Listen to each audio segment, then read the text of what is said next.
और बात पते की मैं इस समय की अगली बड़ी खबर में आपको बता दूं, महाराष्ट्र के विरार से ये बड़ी खबर हमें मिल रही है। महाराष्ट्र में जारी मराठी विवाद से जुड़ा हुआ ये पूरा मामला। विरार में एक ऑटो चालक का गुस्सा आज उस समय फूट पड़ा जब उसे मराठी बोलने के लिए मजबूर किया गया, लेकिन वो हिंदी और भोजपुरी बोलने पर अड़ा रहा और अब इस ऑटो ड्राइवर का वीडियो जो है वो सोशल मीडिया पर खूब वायरल हो रहा है।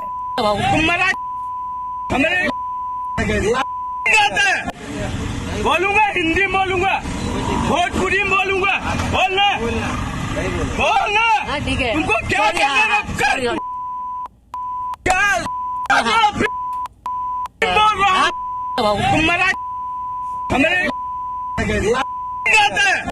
महाराष्ट्र में पहले हिंदी भाषी से दिक्कत तो अब हिंदी से नफरत। हिंदुत्व की राजनीति करने वाले ठाकरे ब्रदर्स अपने कार्यकर्ताओं को खुली छूट दे चुके हैं। राज ठाकरे ने मंच से भाषा विवाद में जो ऐलान किया था उसका साइड इफेक्ट अब सड़कों पर भी दिखने लगा है। एमएनएस के कार्यकर्ता हिंदी के खिलाफ उत्पात मचा रहे हैं। हिंदी के विरोध में ये भूल चुके हैं ये हिंदुस्तान है जहां की राजभाषा हिंदी है, लेकिन उसी हिंदी को महाराष्ट्र में बैन करने के लिए अब उपद्रव शुरू हो चुका है। हिंदी बोलत नाही त्या राज्यांमध्ये, हिंदी बोलत असलेल्या राज्यांमधनं नोकरी धंद्यासाठी लोक इकडे येत आहेत आणि हे म्हणतात हिंदी शिका। कोणासाठी शिकायचं? राज ठाकरे के इसी स्टेटमेंट के बाद एमएनएस के कार्यकर्ता मुंबई की सड़कों पर उतर गए, हंगामा करने लगे और हिंदी भाषा के खिलाफ फडणवीस सरकार को खुली चुनौती देने लगे। इस विवाद की शुरुआत महाराष्ट्र में गैर मराठियों की पिटाई से हुई, जिस पर पर्दा डालने के लिए उद्धव ठाकरे और राज ठाकरे ने महाराष्ट्र में तीसरी भाषा के रूप में हिंदी को अनिवार्य करने पर विरोध जताया और अब उसका असर सड़कों पर भी दिखने लगा है। हालांकि इस विरोध प्रदर्शन पर मुख्यमंत्री देवेंद्र फडणवीस का भी बयान आया।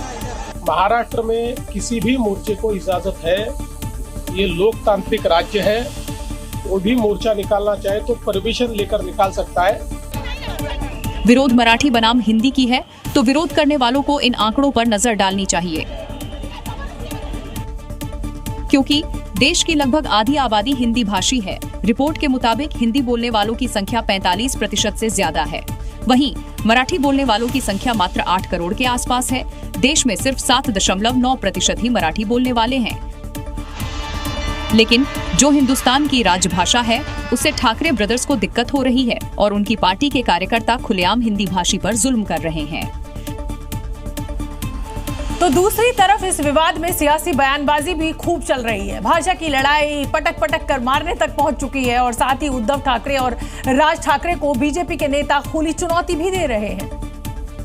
और मैंने हमेशा कहा है कि जब अपने घर में हो, महाराष्ट्र में हो, यदि बहुत बड़े बॉस हो तो चलो बिहार, चलो उत्तर प्रदेश, चलो तमिलनाडु, तुमको पटक पटक के मारेंगे। बयान विवादित है, लेकिन विपक्ष के नेता ही इस बयान के समर्थन में आ चुके हैं। जैसे को तैसा जैसी टिप्पणी हो रही है और जिस विवाद को ठाकरे बंधु ने जन्म दिया उस विवाद में सहयोगी भी विरोध में आ गए।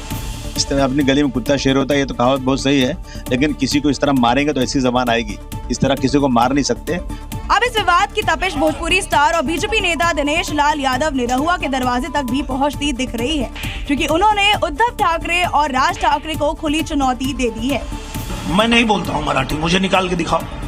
मैं किसी भी नेता को खुला चैलेंज देता हूँ कि अगर तुम्हारे अंदर दम है तो मैं मराठी नहीं बोलता हूँ, महाराष्ट्र से निकाल के दिखाओ मुझे। यानी इस विवाद में बिहार से लेकर यूपी तक और दिल्ली से लेकर हिंदी भाषा तमाम राज्यों के नेता ताल ठोक रहे हैं और खुली चुनौती दे रहे हैं।